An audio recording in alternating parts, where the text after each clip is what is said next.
ভাৰত পাকিস্তানৰ মাজত বৰ্তমান সাময়িকভাৱে যুদ্ধ স্থগিত আছে যদিও অব্যাহত আছে উত্তেজনা। যিকোনো মুহূৰ্ততেই পুনৰ সন্ত্ৰাসবাদীৰ বিৰুদ্ধে ভাৰতে চলাব পাৰে অভিযান।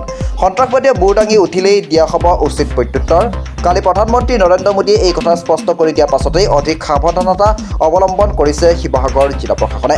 শিৱসাগৰ জিলা অসামৰিক প্ৰতিৰক্ষা বিভাগৰ উদ্যোগত তথা জিলা সৈনিক কল্যাণ বিষয়া কাৰ্যালয়ৰ সহযোগত প্ৰাক্তন ভাৰতীয় সেনা জোৱানসকলৰ সৈতে গুৰুত্বপূৰ্ণ আলোচনাত মিলিত হয়। সেইকাৰণেতো আজি মানে মই জোৱান হৈ আছোঁ। আজি মোৰ 75 সেইটো সময়ত মই ছিংগল মেন মানে ফাৰ্ষ্ট ক্লাছ 2 বছৰ মোৰ এক্সপিৰিয়েঞ্চ হৈছিলে চাকৰি।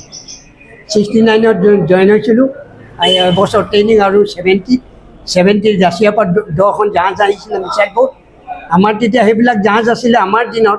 এতিয়া সেইবিলাক জাহাজ হৈছে মানে ৰয়েল ইণ্ডিয়ান নেভি 1947ত ছেপাৰেট হোৱা যিবোৰ ব্ৰিটিছ এইটো না আমাৰ নতুন জাহাজ যিবোৰ মিছাইল চিপ আহিছিলে ৰাতিৰ পৰা মই লৈ যাওঁ। আমাৰ চিপ আমাৰ জাহাজখনত 15জন ship company staff officers and salute আৰু সেইকেইজনে গৈ কৰাচী বন্দৰত আমি মানে পেট্ৰলিং ডিউটি দি আছিলে পাকিস্তানৰ 2খন ডিষ্ট্ৰয়াৰ, এখনৰ নাম হৈছে PNS খাইবাৰ আৰু এখন PNS মানে Shah Jahan.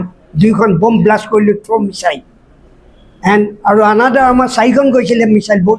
সেইকেইখনে airport Karachi port and তাত টেংকিবিলাকত ব্লাষ্ট কৰি এসপ্তাহলৈকে জ্বলি আছিলে। আমাৰ এতিয়া যদিও মোৰ এতিয়া 75, এতিয়া মই মানে এই যুদ্ধৰ প্ৰাণটো এতিয়া মোৰ এনেকুৱা লাগিছে যেন মই এতিয়াও 20 বছৰীয়া হওঁ। মোৰ সেইটোৱে প্ৰাণ।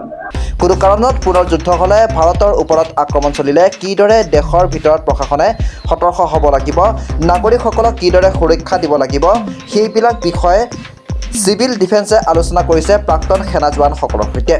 এতিয়া যিটো যুদ্ধ হৈছে, আমি পেঞ্চন অহাৰ পিছত, এতিয়া মোৰ পেঞ্চন অহা 26 বছৰ হ'ল। পেঞ্চন অহাৰ পিছতে প্ৰথম যুদ্ধ হৈছে। সৰু সৰু যুদ্ধ হৈছে কিন্তু ইমান পপুলাৰ হোৱা নাই। এই যিটো উগ্ৰবাদী যুদ্ধ হৈ গ'ল সেন্দুৰ, এইটো পপুলাৰ হৈছে আৰু আমি বহুত ভাল পাইছোঁ যে আমাক মাতিছে। আমি অলপ আইডিয়া দিম। যিটো চিভিলিয়ান আছে, চিভিলতো একো নাজানে, আমি জানো বম কেনেকৈ আহে, কেনেকৈ ছেফটি হ'ব লাগে। আৰু আমি ভাবিছোঁ কি অলপ ক্ল'জ কৰি চিভিলিয়ান ক্ল'জ কৰি গাঁও তাত অলপ বুজাই দিলে ভাল হ'ব। প্ৰয়োজনত এতিয়াও যিকোনো প্ৰকাৰে সহায় কৰিবলৈ সাজু থকা বুলি মন্তব্য কৰিছে 40গৰাকীৰো অধিক প্ৰাক্তন সেনা জোৱানে। শিৱসাগৰৰ পৰা আফিক আহমেদৰ ৰিপৰ্টাৰ লাইভ অসম।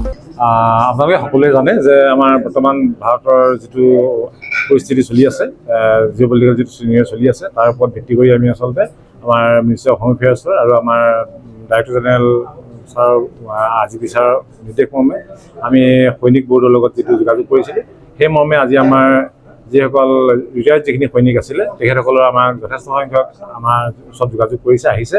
আৰু তাৰ কাৰণে আজিৰ পৰা মানে অহা কালিলৈৰ পৰা আমি অন্ততঃ 7 দিনৰ কাৰণে 7 ডেজৰ এটা আমি কোৰ্চ এটা তেখেতসকলক আমি প্ৰভাইড দিম। গতিকে এইটোৱে তাৰ মূল উদ্দেশ্যটো এইটোৱে যাতে আমি তেখেতসকলৰ লগত যিখিনি এক্স ছাৰ্ভিচমেন আছে তেখেতসকলক আমি অসামৰিক প্ৰতিৰক্ষাই একেলগে আমি যাতে আগবাঢ়ি যাব পাৰোঁ আৰু তেখেতসকলক আমি অসামৰিক প্ৰতিৰক্ষাৰ যিখিনি যুদ্ধকালীন যিখিনি ছিগনেল বা যিখিনি ল'ব লগা সাৱধানতা বা প্ৰিকশ্যনি যিখিনি মেজাৰ্ছ আছে সেইখিনি পাব্লিকৰ ওচৰলৈ আমি নিয়াৰ কাৰণে তেখেতসকলৰ যোগেদিও আৰু আমি সকলো সময়তে ফিল্ডত যাতে আমি একেলগে কাম কৰিব পাৰোঁ তাৰ ওপৰতে আচলতে উদ্দেশ্য ৰাখি আমি আজিৰ পৰা অহাকালিলৈ পৰা আমি প্ৰশিক্ষণটো আৰম্ভ কৰিম আৰু তালৈ প্ৰশিক্ষণৰ লগতে অনুশীলনো আৰম্ভ কৰিম। Reporter live.